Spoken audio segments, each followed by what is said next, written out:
Broskis, let me tell you about a little hidden gem that I came across thanks to the developer reaching out to me via email. I mean, it happens all the time that I get emails from developers wanting me to check out their game, and if I'm gonna be completely honest here, pretty much at least 7 out of 10 times the game is not for me or not for the channel, and it just ends up in the pile of other emails that I get every single day.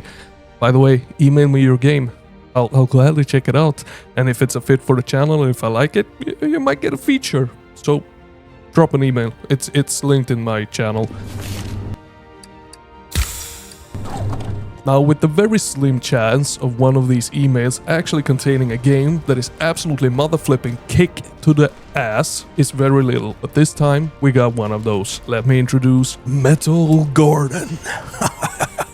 A super atmospheric indie first-person shooter that takes us through a megastructure like we have never seen it before. It's like a world, living, breathing world inside of this megastructure, and the goal is simply to get out of here.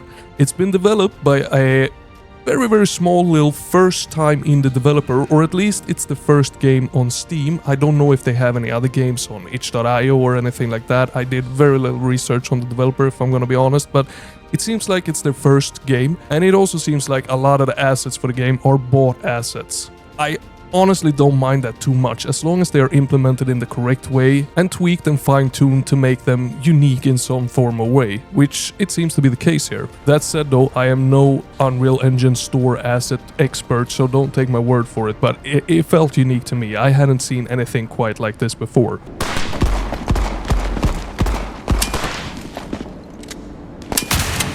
Now back to the story. The story is presented not via cutscenes or any voice acting, but through mostly notes and logs that we find throughout our journey through this megastructure, but it also includes some characters with actual dialogues, etc. Not voice acted, but they have a story to tell through text. And sometimes we even get the choice to pick our answer for that dialogue, which is not something that we usually see in indie games like this. It doesn't go very deep or anything like that. It's very simple, it's very easy to follow along with, and it actually hooks you. In these notes and the dialogues that we have, we are told a story about factions that has been built inside of this megastructure. Different factions that are trying to survive in their own way, sometimes clashing against one another, other times making friendships and working together. And all and every single one of these factions, including ourselves, have one similar goal, and that is to get the hell out of this megastructure.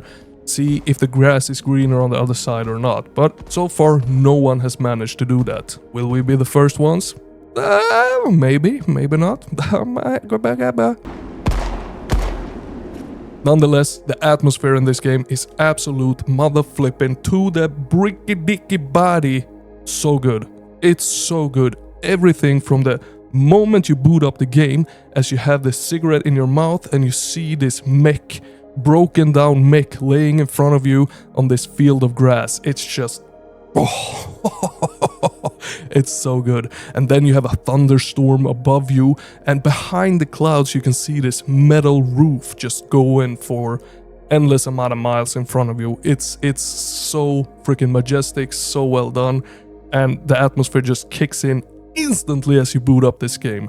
And the best part of it all is that it sticks throughout the game. It's that good, and the environments, they do differ from one another. Like, you don't always walk on this field of grass, you do enter certain buildings, you do get into the sewers, you do get into farming areas, you do get into huge ass highways where some form of vehicles has driven on once upon a time, and it's actually really well done. So well done that it hooked me from start to end. I wanted to know more about this world, I wanted to keep playing this, I wanted to figure out what the next note was going to say. I wanted to do everything that the game had to offer. And while the game is very short, it took me about 2.5 hours to finish it, it does have some replayability, because in some areas you can actually take different paths. All of the paths will lead you to completely different areas, completely different encounters, completely different puzzles, but they will all lead towards the end in one way or another. The end of the game, that is. But the experience to get there depends on which path you choose. There is no way to know beforehand what path is going to offer what. So it's a bit of a, yeah, I'm gonna take this path. And I gotta say, I hate the feeling not knowing what I missed out on during my first playthrough. But it also, you know, emphasizes some replayability. Like, okay, this time I'm gonna take the right path, next time I'm gonna take the left, third time I'm gonna take the middle, you know. Still, I can't shake the feeling of what the hell did I miss in that other path? Oh man, what if that was so much cooler than the one that I actually took? I will never know because I'm not gonna play this game again. Because I don't have the time to play the same game 3 times. That's just reality. Now the puzzles in the world, they're not the most advanced. Some of them took a little bit of thinking before I could actually solve them, but most of them are very simple, very platform focused. Oftentimes it's you figuring out how to move a platform and putting it in the exact spot that it should be so that you can jump to the next area. Still, the game managed to mix this up in the puzzle segments so that every one of them felt fresh. Some of them had you traversing way higher than the other one, other ones had you going down and so on and so forth. So none of them felt same-ish. Even though they kinda were same-ish, they were still different enough to feel fresh. And then when it comes to the enemies, unfortunately, this is the game's weakest point. The enemies, they're stupid, really stupid. You have a sniper enemy, a pistol enemy, and a melee enemy. The melee will just rush towards you. They will clump together. They will start walking towards you, trying to hit you. They don't think about anything. They will walk through fire and hell to get to you. They will even fall down ledges to get to you. And the pistol enemies, they will more or less act the same, shoot at you, fairly slow bullets, so you have the time to dodge them, which is good, and counterattack them. And then you have the sniper enemies, often staying very far away, opting you to use your sniper to take them out. Because using the pistol or shotgun is going to be really hard to take them out with, because they are often so far away.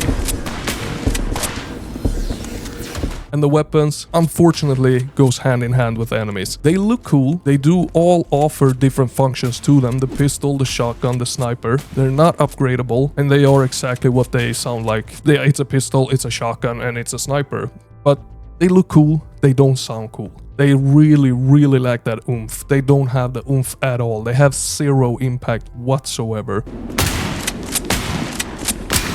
Some people claim that, yeah, that's a part of the megastructure atmospheric game style. I claim that you can still have punchy weapons even though you have a megastructure atmospheric type of game. And I would really have liked to see some more oomph in these weapons, both in animations, visual feedback, enemy feedback. Everything needs amping up a bit here. And that takes me to the graphics. Kinda somewhere early 2000 look, a bit low poly, a bit low res textures.